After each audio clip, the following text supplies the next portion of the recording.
Guys, welcome back to my channel. I am Khushi and today we are going to continue chapter evolution. हम हैं mutation theory पे.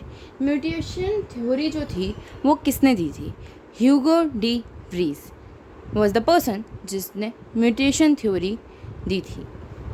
ही worked Oenothera lamarckiana evening primrose. Oenothera lamarckiana evening primrose का नाम है और उन्होंने इसी evening primrose पे वर्क करके हमें म्यूटेशन थ्योरी दी. He did selfing of plant and observe some of the deviated plants in F1 generation. उन्होंने पहले सेल्फिंग की कि खुद से खुद का ही प्लांट का क्रॉस कराया तो उन्हें पता चला F1 जनरेशन में बहुत सारे हेट्रोजाइगस प्लांट्स आ रहे हैं. On the further selfing such deviated plants he observe more deviation plants in F2 generation. पहले उन्होंने F1 जनरेशन में नोटिस किए ये म्यूटेशंस और फिर F2 जनरेशन में. On the basis of these results he concluded that mutation theory bring quick sudden and big changes. इन्होंने इसी कि भाई F1 जनरेशन में रिजल्ट्स आए, फिर F2 में और अच्छे रिजल्ट्स आए तो F3 में और आते होंगे, इसीलिए उन्होंने ये कंक्लूड कर डाला अपनी थ्योरी के बेसिस पे, अपने रिजल्ट्स के बेसिस पे कि म्यूटेशन जो है वो क्विक सडन बिग चेंजेस ले आती है, कि क्विक होती है, सडन होती है और एकदम से बिग चेंजेस आ जाते हैं. Mutation bring saltation. सॉल्टेशन क्या है? सिंगल स्टेप लार्ज म्यूटेशन को हम सॉल्टेशन कहते हैं. ये ह्यूगो डी व्रीज का कंसेप्ट था. Single step large mutation changes with in 1 और 2 जनरेशन. कि एक मतलब मेरे अंदर कोई चेंज आया तो मेरे अगले जनरेशन में वो चेंज बहुत ही अच्छे से दिखेगा, प्रोमिनेंट दिखेगा और उसके अगली जनरेशन में और प्रोमिनेंटली दिखेगा. तो ये क्या है? ये सॉल्टेशन है. इसका नाम हमने सॉल्टेशन, ह्यूगो डी व्रीज ने सॉल्टेशन दिया, मतलब single step large mutation. Examples इस ह्यूगो डी व्रीज के हम अभी तक 3 पढ़ चुके हैं. लेमार्क पढ़ चुके हैं, उसके बाद हमने पढ़ा था डार्विन और थर्ड हमारे हैं ह्यूगो डी व्रीज. अब इसके एग्जाम्पल हैं फेवर में. Development of short leg ancon sheep in 1 generation. Long legged parents and short legged baby. मतलब कि एक शॉर्ट लेग्ड शीप जो है वो डेवलप हो गई है लॉन्ग लेग्ड पेरेंट्स के पास. तो ये क्या है? Single step large mutation. Long leg वाले पेरेंट्स के साथ शॉर्ट लेग वाली शीप डेवलप हो रही है, तो ये एक साइन है सिंगल स्टेप लार्ज म्यूटेशन का. Development of hairless cat in 1 generation. एक कैट की जनरेशन आई जो बिल्कुल हेयरलेस थी. थर्ड है development of hornless cattle in 1 generation. एक कैटल जिसके पास कोई हॉर्न नहीं है, एक जनरेशन में वो डेवलप हो गई. तो ये क्या है? सिंगल स्टेप लार्ज म्यूटेशन के एग्जाम्पल्स हैं. अब हम कुछ डिस्कस करेंगे पॉइंट्स इन डिसफेवर, कि ह्यूगो डी व्रीज की सॉल्टेशन म्यूटेशन थ्योरी के बेसिस पे क्या क्या पॉइंट्स थे जो उनको डिसफेवर कर रहे थे. Can't explain survival of fittest, gradual changes. Survival of fittest को कभी वो एक्सप्लेन नहीं कर पाए कि ग्रेजुअल चेंजेस की एक टाइम पे हमारा मूवेबल ईयर पहनना था और उसके बाद वो अब आज का टाइम है जब वो नहीं मूव करता है. तो ये कि हमें फिट रहने के लिए कि फिटेस्ट का सर्वाइवल कैसे पॉसिबल है, कैपिटल है और स्मॉल ए में से कैपिटल ए स्मॉल ए की फिट रहने की और ज़िंदा रहने की प्रोबेबिलिटी कैसे ज़्यादा है, ये सारी चीज़ें नहीं एक्सप्लेन कर पाए. एक और है occurrence of mutation is very less. Mutation जो है बहुत ही कम होती है, कि म्यूटेशन ऐसा नहीं है हर दूसरे दिन हाँ आज मेरा ये चेंज हो रहा है, अगली जनरेशन में मेरा ये चेंज हो रहा है, कल मेरा ये चेंज हो गया था. म्यूटेशन इज़ वेरी लेस, मतलब 1000 ईयर में हमें एक देखने को मिलती है. तो ये चीज़ भी एक्सप्लेन नहीं कर पाए. वो तो कह रहे थे सिंगल स्टेप लार्ज म्यूटेशन होती है. 1000 ईयर वाली म्यूटेशन को तो वो कभी एक्सप्लेन नहीं कर पाए. Body resist changes by having 99% DNA non coding and also by showing vowel changes. जो DNA है हमारा 99% पार्ट उसका इंट्रॉन्स का है जो कि वर्क नहीं करते हैं, जो कि बिल्कुल ही कोडिंग करते ही नहीं है, जो यूजलेस पार्ट है. ऑब्वियसली यूज़ तो होगा बट नॉट कोडिंग में यूज़ नहीं है, वैसे वाला पार्ट है हमारा 99% DNA का. Also by showing vowel changes. सिर्फ एक वॉबल काइंड्स ऑफ चेंजेस आते हैं. म्यूटेशन जो है वो डायरेक्शनलेस होती है, सिंगल स्टेप मतलब एक पर्टिकुलर डायरेक्शन में नहीं होती है. Ultimate source of evolution variation mutation. अगर variation series of variation leads to evolution, series of variation leads to evolution है. इसी को हम क्या कहते हैं? म्यूटेशंस कहते हैं. म्यूटेशंस जो हैं वो सोर्स है वेरिएशंस का and hence the evolution. Mutation आएगी तो वेरिएशन आएगी स्पीशीज़ में, वेरिएशन आएगी स्पीशीज़ में तो series of variation of the years evolution lead करेगी. मॉडर्न थ्योरी क्या कहती है? न्यू डार्विनिज्म या फिर सिंथेटिक थ्योरी है इसका नाम, मॉडर्न थ्योरी। इसमें लामार्क को इंक्लूड करा जाता है, एपिटेंसी इंक्लूडेड। नेचुरल सिलेक्शन को इंक्लूड करा जाता है कि नेचर ने जिसको सिलेक्ट कर लिया वो ही फिट रहेगा, वो फिटेस्ट कहलाएगा। म्यूटेशंस को भी हम इंक्लूड करते हैं मॉडर्न थ्योरी में कि भाई म्यूटेशन होती है, ओवर द टाइम पीरियड होती है, बट म्यूटेशन जैसी चीज़ सच में एग्जिस्ट करती है। पॉलीप्लॉइडी, वीट और गॉसिपियम कॉटन में हमें पॉलीप्लॉइडी देखने को मिलती है। पॉलीप्लॉइडी का मतलब हमने जेनेटिक्स में पढ़ा है। एंड स्टे ट्यून्ड गाइस, हम genetics very very soon start करने वाले हैं।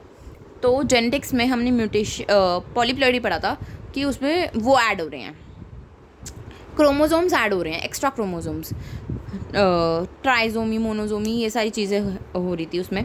Artificial, we will discuss this in detail genetics में, principles of inheritance and variation. Artificial selection हो रहा है कि आर्टिफिशियली हम एंथ्रोपोजेनिक एक्शन से सिलेक्शन करा रहे हैं, जैसे हमने मॉथ्स का पढ़ा था। जेनेटिक ड्रिफ्ट हो रही है, जीन फ्लो हो रहा है, मतलब माइग्रेशन हो रही है एक पर्टिकुलर स्पीशीज़ की डिफरेंट प्लेसेस पे। Reproductive isolating barrier, reproductive isolating barrier है हम लोगों के बीच में। एक एनिमल और एक होमोसेपियन का कभी भी रिप्रोडक्शन नहीं हो सकता। We can reproduce, we are reproductively isolated and we can reproduce within our own species only. Artificial selection. In this case, breeds having desired traits are crossed to produce hybrid varieties. Is heterosis hybrid is superior than parent. सबसे पहले point का मतलब ये है कि जो breeds होती है, क्रॉस ब्रीड्स का मतलब ये होता है कि जो पेरेंट्स हैं वो सेम स्पीशी तो उनकी सेम है, बट जैसे डंकी और हॉर्स का मैं क्रॉस करा रही हूँ, मतलब रिप्रोडक्शन करा रही हूँ, तो ये क्या है, हाइब्रिड्स है। लायन और टाइगर का करा रही हूँ मैं, तो ये भी हाइब्रिड फॉर्म होगा। इसमें भी female lion, female tiger, female lion, male tiger, ऐसे करके बहुत सारे हमारे हाइब्रिड्स बनते हैं। वैसे ही इसमें ये लिखा है कि जब डिज़ायर्ड ट्रेट्स हमें चाहिए होता है तो हम आर्टिफिशियल ब्रीडिंग कराते हैं। आर्टिफिशियल ब्रीडिंग से जो क्रॉस होता है उसमें हाइब्रिड वेराइटीज़ प्रोड्यूस होती है, और जो हाइब्रिड्स होते हैं बहुत सारे केसेस में पेरेंट से सुपीरियर होते हैं, उनके कैरेक्टर्स पेरेंट से भी एनहांस्ड होते हैं।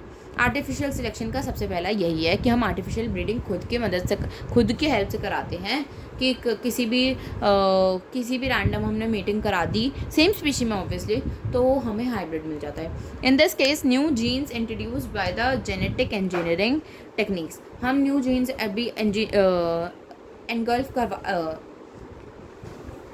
न्यू जीन्स भी हम उनके अंदर जो हमारे हाइब्रिड्स होते हैं उनके अंदर कैसे इंट्रोड्यूस कराते हैं, by the process of genetic engineering में हम आर्टिफिशियल इंजेक्शंस दें या कुछ भी करें, तो ये क्या है, हमारा एक प्रोसेस है जिससे हम न्यू जनरेशन मतलब हाइब्रिड्स को एक एनहांस्ड फॉर्म में डेवलप करा सकते हैं, जिसके बारे में हम प्रॉपर पढ़ेंगे बायोटेक्नोलॉजी में कि हम कैसे जेनेटिक इंजीनियरिंग में बहुत अच्छी रोज़ी काऊ, सबसे मेन एग्जांपल रोज़ी काऊ है, और बहुत सारे हम हाइब्रिड्स बना सकते हैं जो बहुत ही जो एक्चुअल पेरेंट्स हैं उनसे भी बहुत ज़्यादा एफिशिएंट होंगे और हमारी काफ़ी मदद भी करेंगे।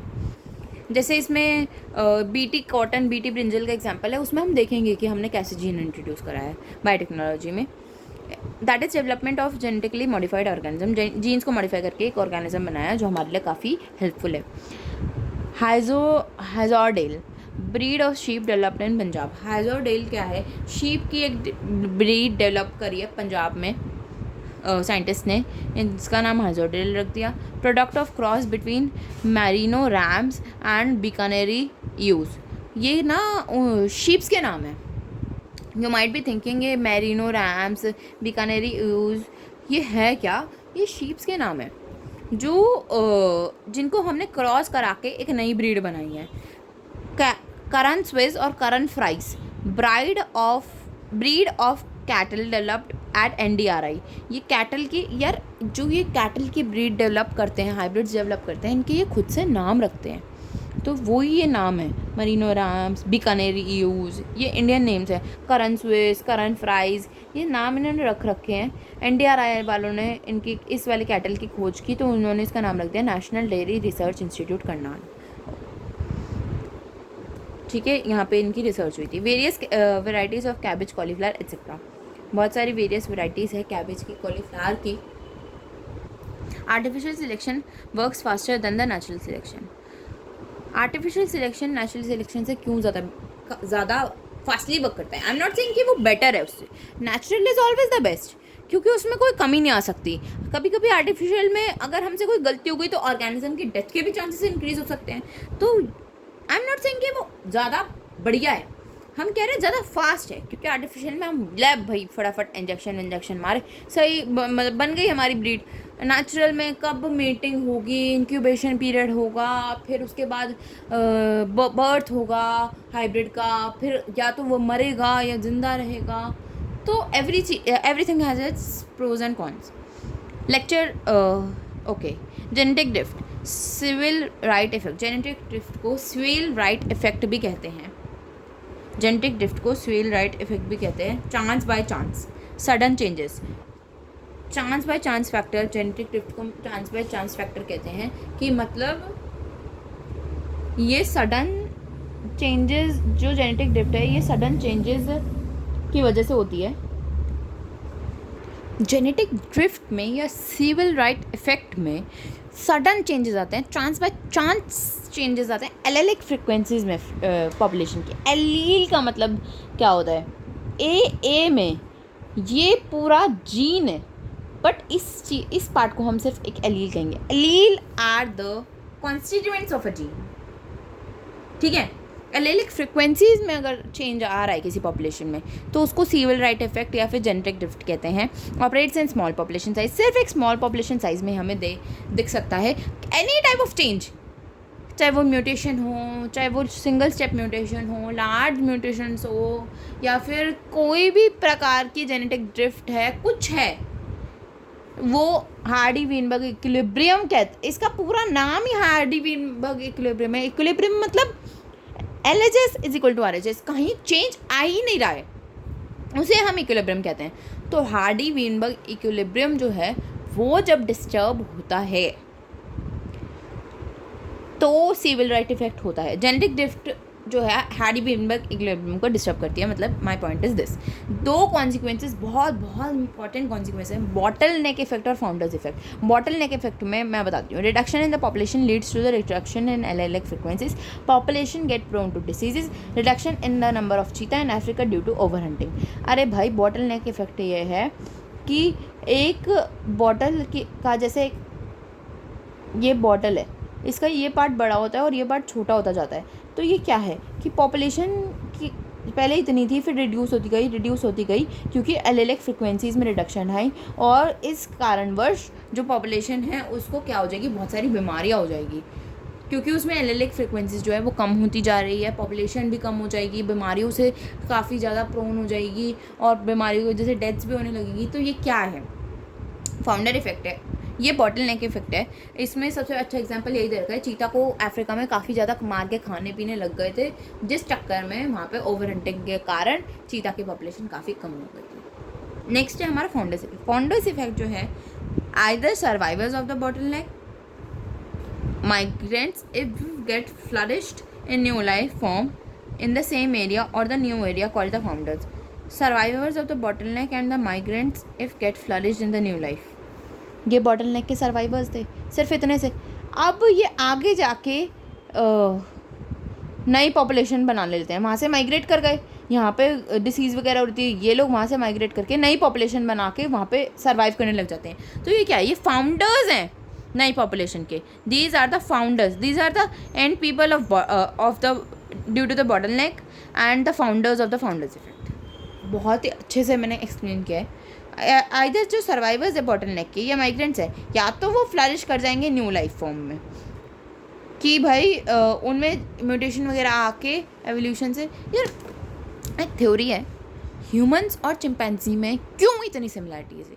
हमारा एक ग्रुप था चिंपैंजी प्लस ह्यूमंस का, उस टाइम पे सब सेम थे, फिर एक दिन या तो कोई या तो कोई नेचुरल कैलेमिटी की वजह से हमारा आधा आधा सेपरेशन हो गया हमारे लैंड का।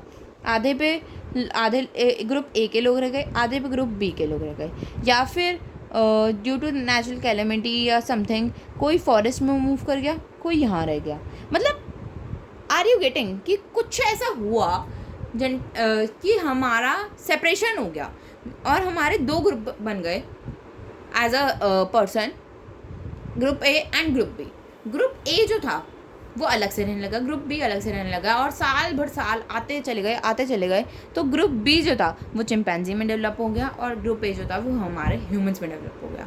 तो ये था एक एवोल्यूशन का बहुत बड़ा कंसेप्ट चिंपैंजी और ह्यूमंस की थ्योरी से रिलेटेड।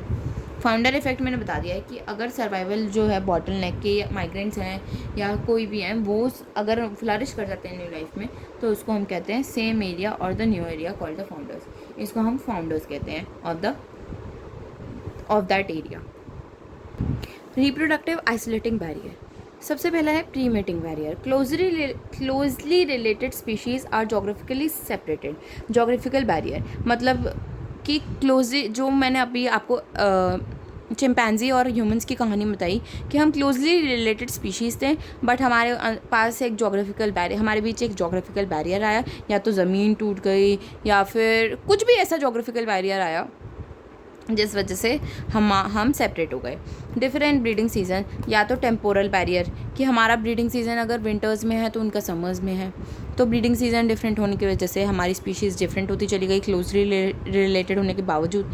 डिफरेंट माइक्रो हैबिट नीश, इकोलॉजिकल बैरियर कि हमें अगर लो टेम्परेचर सूट करता है रहने को तो उन्हें हाई टेम्परेचर सूट करता है, ग्रुप ए को हाई टेम्परेचर, ग्रुप बी को लो टेम्परेचर, तो इसलिए उनका इकोलॉजिकल बैरियर आ गया, नीश में डिफरेंस आया, माइक्रो हैबिटेट्स में डिफरेंस आएगा, ब्रीडिंग सीजन में डिफरेंस आएगा, जोग्राफिकल बैरियर्स आएंगे।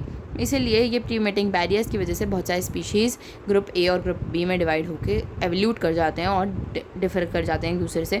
Differ in ways of communication, communication का वे भी बहुत सारे डिफरेंसेस क्रिएट करता है। सबसे पहले मेल फ्रॉग जो है वो प्रोड्यूस करता है croaking sound during breeding season, कि बुलाता है जैसे कि हाँ I am breeding, come and breed with me, come and mate with मी।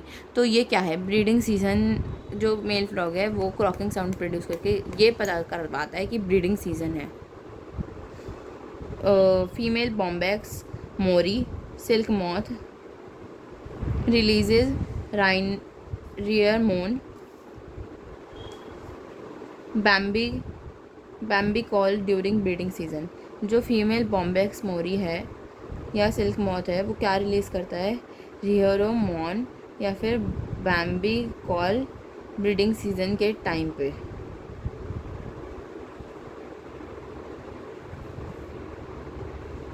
ये जो है एक केमिकल है, इस रियरोमोन जो है एक केमिकल है जो एयर में रिलीज़ हो रहा है, ब्रीडिंग सीजन के टाइम पे।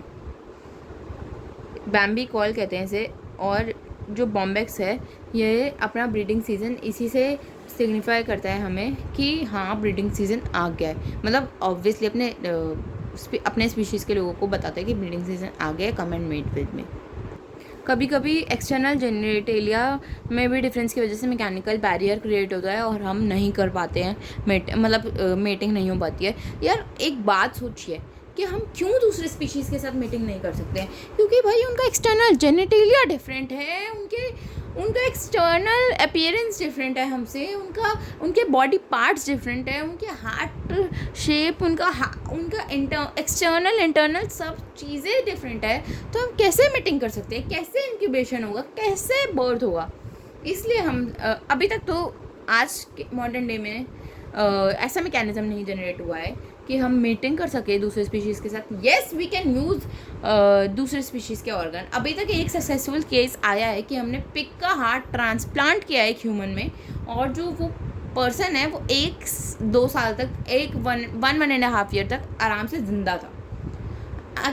ऑब्वियसली फर्स्ट टाइम था तो लॉन्ग टर्म नहीं था, बट आगे आने वाले समय में क्या पता मैकेनिज्म डेवलप हो जाए और वो और ये सारी चीज़ें एनहांस होके हमारे अंदर भी एनिमल्स के पार्ट्स चलने लगे और हम भी एनिमल्स को हेल्प कर सके। नथिंग न्यू अगर हम ये बात सुनेंगे आज से आने वाले 100 सालों में कि मीटिंग भी हो सकती है डिफरेंट स्पीशीज़ की। साइंस इज़ डेवलपिंग, कभी भी नहीं रुकती साइंस, हमेशा नई नई डिस्कवरीज होती रहती है। Science is a vast subject. Post meeting barrier क्या क्या है? ये तो प्री मीटिंग बैरियर है कि मीटिंग ही नहीं कर पाए।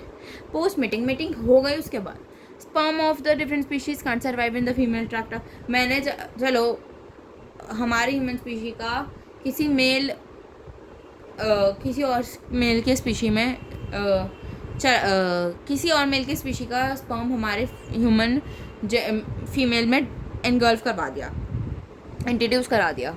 मतलब कि जैसे कहते हैं जो वाला स्पीशी है वो डायरेक्टली नहीं कर रहा, हमने केमिकली करा दिया इंजेक्शन के थ्रू, पर वो सर्वाइव ही नहीं कर पाया। क्यों भाई? उसको नई एनवायरनमेंट समझ आ रहा है, वो नहीं ओवा से फर्टिलाइज कर सकता, नहीं उसको पेनिट्रेशन मिलेगी इतने आसानी से ओवा में, तो बस नहीं सर्वाइव कर पाया।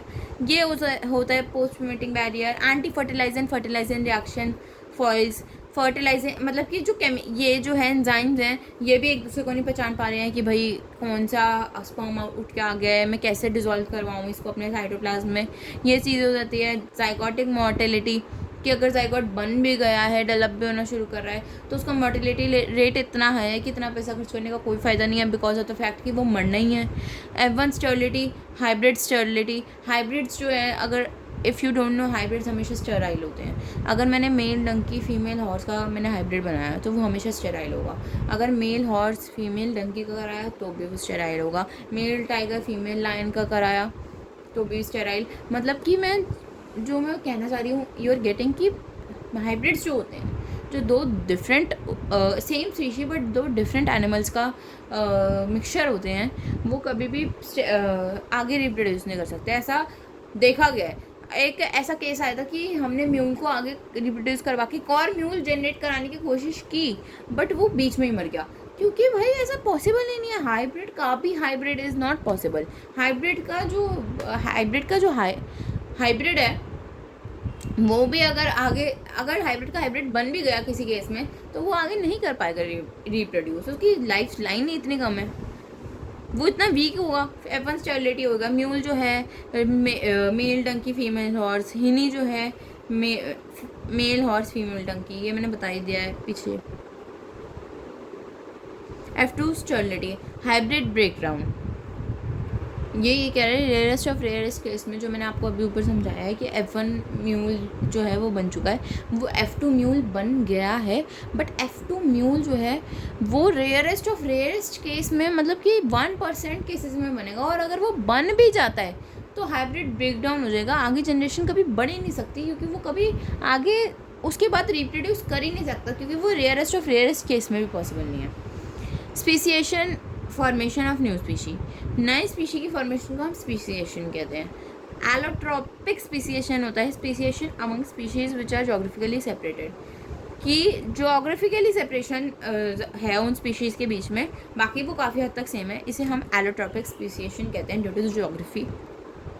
F2 स्टेरिलिटी से हाइब्रिड ब्रेकडाउन हो जाएगा, मतलब कि जो हाइब्रिड है